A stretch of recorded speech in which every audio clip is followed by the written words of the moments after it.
Salut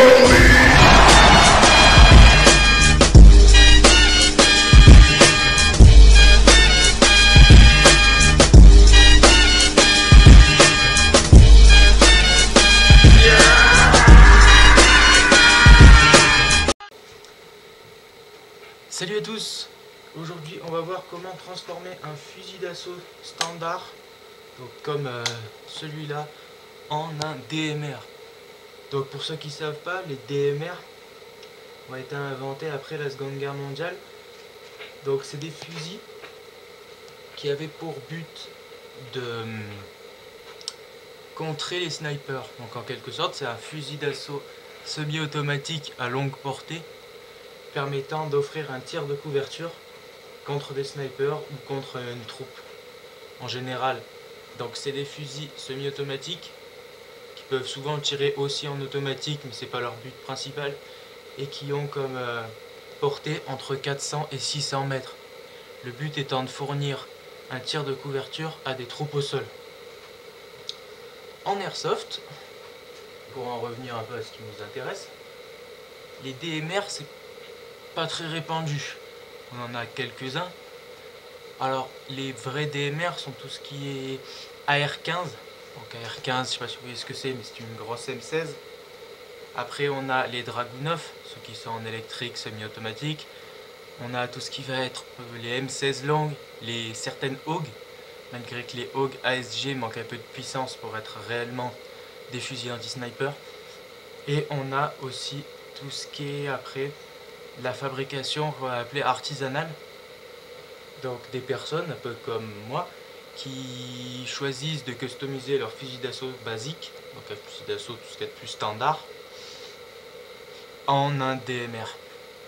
Donc on va commencer maintenant par l'aspect esthétique que l'on doit avoir chez un DMR. Donc pour commencer, on a là une réplique de Scar L, classique Army, qui va s'apparenter quand même à une réplique assez massive. Donc les Scar, on a un corps en alu ABS et qui se apparente quand même à quelque chose d'assez massif contrairement au M4. Donc c'est déjà un bon point, on a déjà une massivité. Pour tout ce qui va être customisable en DMR, il y a les séries de M16. Donc M16 ça va être facilement customisable en DMR, vu que c'est déjà à l'origine, il y a des variantes de la M16 pas très évoluées qui sont déjà des DMR. Ce qui va être facile aussi à customiser, c'est comme ce que j'ai, tout ce qui est Scar, Scar H, Scar L. Scar L peut-être encore un peu moins, mais quand même ça reste aisé. Après on a les AUG, malgré que les AUG, la customisation est essentiellement en upgrade, parce qu'elle manque de puissance. Donc on va, sur une AUG, on va changer pratiquement que l'interne, et pas l'externe. À part pour une lunette ou une connerie comme ça. Voilà, donc après sur tout ce qui est AEG, on peut aussi se servir des M4, malgré que moi je trouve les M4 ça fait un peu léger pour réellement devenir un fusil qui tirerait à 300-400 mètres. Une M4 ça fait quand même un peu léger. Donc pour commencer, qu'est-ce qu'on va changer sur une réplique de ce type? D'abord au niveau de la longueur.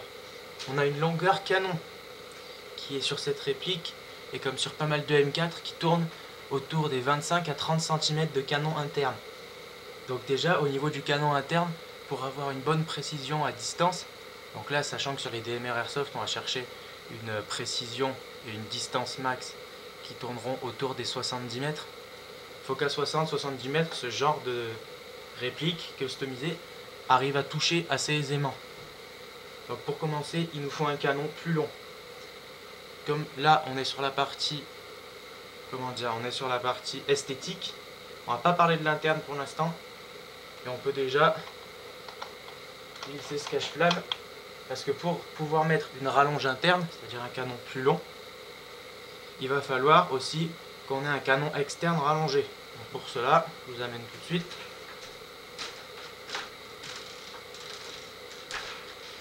La première chose, c'est une rallonge de canon. Donc ça c'est une rallonge de canon qui est une rallonge standard M4, Scar, M16. Donc pour tous ceux qui voudraient rallonger leur réplique, elles sont assez sympas. C'est des rallonges, c'est assez con comme système. Voilà, donc il y a la place après à l'intérieur pour faire passer votre canon interne. Donc c'est des rallonges en métal incrustées. Celle-là c'est une Saima. Et que c'est pas bien évolué comme truc, ça vaut dans les 15 € une rallonge de canon. Donc après le but, ça va être donc de la fixer à votre réplique. Pour ceux qui voudraient customiser, malgré que moi je pense c'est peut-être pas la meilleure chose à faire, mais tout ce qui est AK, les AK, tout ce qui est AK G36, c'est pas trop le même type de rallonge qu'il faudrait choisir. Et des rallonges un peu plus lisses. Parce qu'une AK avec ce genre de rallonge, c'est pas très beau. Voilà, donc après il n'y a plus qu'à rajouter le cache-flamme en bout. Et après on peut voir que logiquement, on a déjà gagné en longueur de canon. Donc après ça tient parfaitement. Voilà. Alors ne pas oublier toujours sur les cache-flamme, on a toujours une petite vis assez minuscule qui vient se mettre en dessous et qui a pour but de coincer le cache-flamme. Alors on n'en a pas sur les rallonges de canon, mais bon ça tient, hein. Ça se barre pas, c'est pas très important quand même. C'est pas des plus importants. Voilà. Donc là on a déjà une longueur de canon qui va aller entre les 35 à 40 cm. Moi sur celui-là j'ai calculé, je suis à peu près à 39 cm et demi. Donc on a déjà une longueur de canon qui est plus satisfaisante. Au niveau par la suite du chargeur. Donc ça c'est un chargeur comme vous pouvez le voir de M4 standard. Donc n'importe quel chargeur de M4 que vous trouvez sur le marché ressemble à celui-là. Alors ça c'est des chargeurs vachement pratiques, 300 billes, métal. Mais bon si vous voulez que ça ait une tronche de DMR, c'est peut-être pas super de garder ce chargeur, parce que ces chargeurs qui reviennent en avant, ça fait un peu des chargeurs fusil d'assaut, mitraillette. C'est pas ce qu'il y a de plus... C'est pas ce qu'il y a de plus dégueule de fusil d'assaut.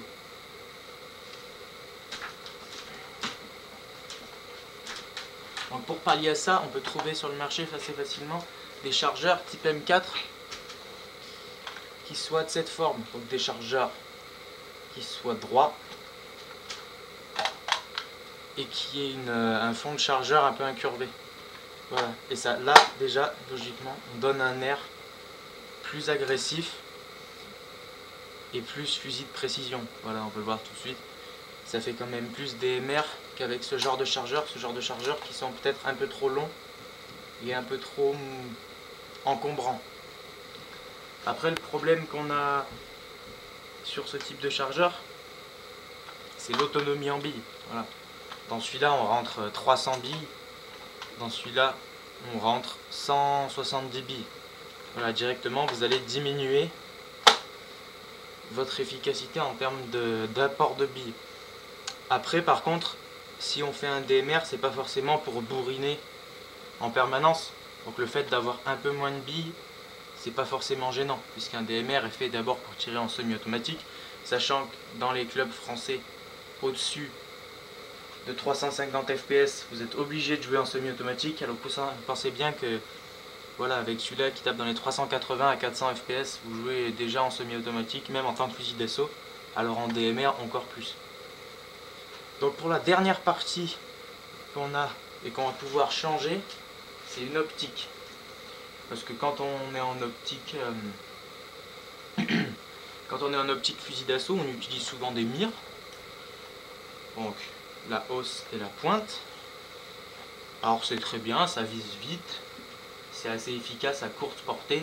Ça, comme les points rouges, tout ce qui est holographique, c'est très bien à courte portée. Après, dès qu'on veut taper dans des distances un peu plus longues, et aussi pour un design un peu plus fusil de précision, on va pouvoir investir dans quelque chose qui se rapprocherait d'une ACOG, ou tout bêtement d'une lunette. Moi je suis pas trop fan des lunettes en général, hein, j'en ai 2-3 pour le snipe, mais c'est tout. Je jouerais plutôt sur tout ce qui est DMR, je pense plutôt sur les ACOG. Alors pourquoi une ACOG? Déjà au niveau du look, Je trouve que c'est quand même plus attirant au niveau du look une ACOG qu'une lunette. De plus, la lunette est quand même plus encombrante. La COG a plus un côté tactique aussi. Et moi je trouve au niveau du design elle est vachement plus plaisante. Voilà, donc déjà là on a pu customiser au niveau de l'esthétique en partie ce Scar pour qu'il ait un peu plus une tête de DMR. Là on peut quand même voir qu'on s'approche un peu plus d'un fusil de précision que quelque chose qui serait comme un fusil d'assaut. Là on a quand même quelque chose qui ressemble un peu plus à un fusil d'assaut lourd et voire à un DMR. Voilà, donc c'est tout ce que j'ai à dire pour la partie esthétique. Et je vous retrouve tout de suite pour l'upgrade interne de la réplique. Donc, re-salut à tous. On est donc là pour la deuxième partie de notre vidéo de Custom Airsoft. Donc là, on va s'attaquer à la partie interne de la customisation. Et donc là, ça va s'agir d'un upgrade. Donc, pour commencer, pour tous ceux qui auraient des répliques un peu basse puissance, si votre réplique a vraiment une puissance entre, on va dire, allez, on va se donner 1 joule et 1 joule 3. Auquel cas, pour faire un anti-sniper, ça va peut-être pas suffire en termes de puissance. Donc ce qu'il faut carrément faire, c'est une upgrade gearbox. Un upgrade gearbox. La gearbox, c'est le mécanisme avec le piston. Donc voir à changer le ressort si votre gearbox est assez résistante. Et si par contre votre moteur et votre gearbox ne sont pas assez puissantes et ou résistantes pour s'adapter à un ressort plus ferme, il faut voir carrément à changer de gearbox. Donc après ça devient compliqué. Donc ça c'est pas mon cas, parce que j'ai déjà une gearbox qui soulève presque 1 joule 5, 1 joule 6. Donc on est largement suffisant. Donc moi je me suis contenté d'un nouveau joint au pup et d'un nouveau canon. Donc on va commencer par le joint au pup.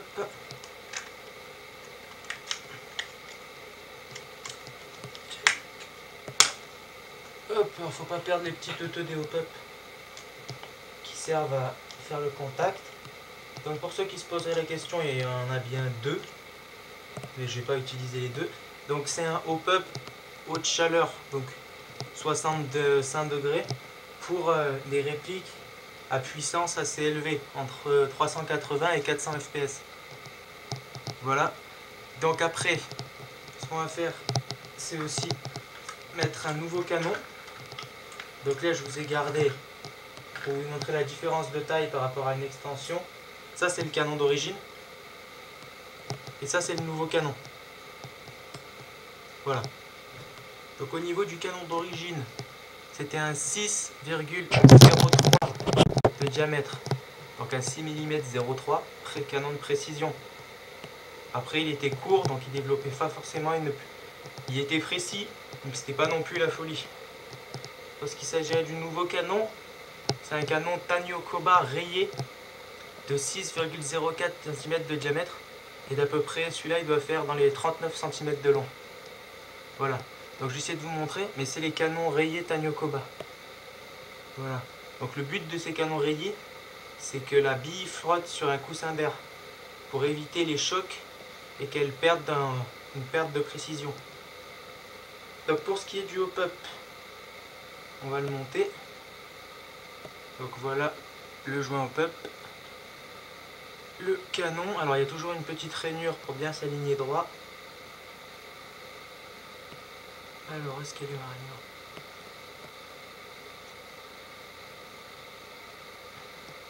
Alors voilà, là c'est monté. Check. Donc, on a le bloc hop-up d'origine de la réplique. Donc alors après, ce qu'il va falloir faire, c'est aussi changer. On a un petit morceau de caoutchouc en forme de tube plus ou moins long qui va tout simplement faire contact avec le joint hop-up. Donc celui-là, pour le changer, il va falloir carrément démonter votre hop-up. Donc cette partie, alors je reviens.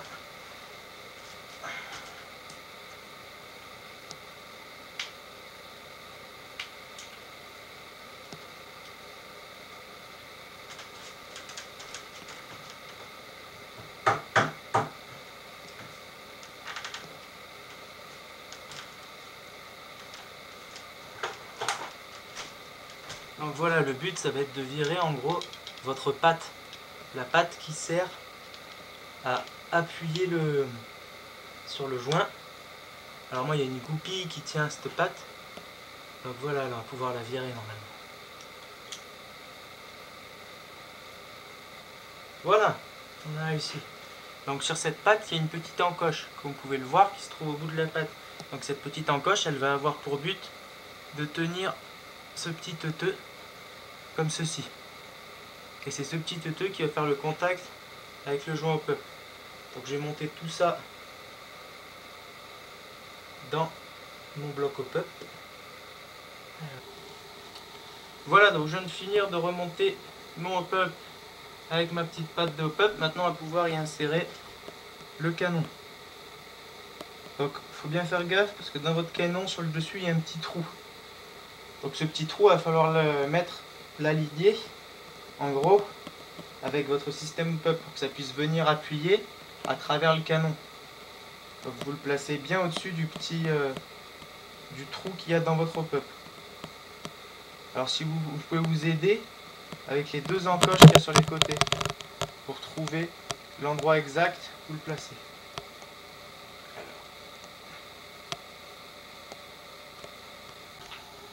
Voilà, donc j'ai eu un petit problème mais j'ai fini de remonter mon pup. Donc n'oubliez pas la petite cale qui vient se mettre. Bon, parfait. Alors après, donc on va remonter tout ça. Donc la partie avant. Check, là on a tout. Vous refoutez ça bien comme il faut dans votre réplique. Voilà, donc j'ai fini le remontage. Donc comme c'était un peu long, j'ai coupé. Et puis je ferai sûrement dès que je peux un test de tir pour voir les performances du canon d'Agnocopa. Donc je le ferai dans les jours à venir. Voilà, donc je vous dis à la prochaine donc pour ce test de tir.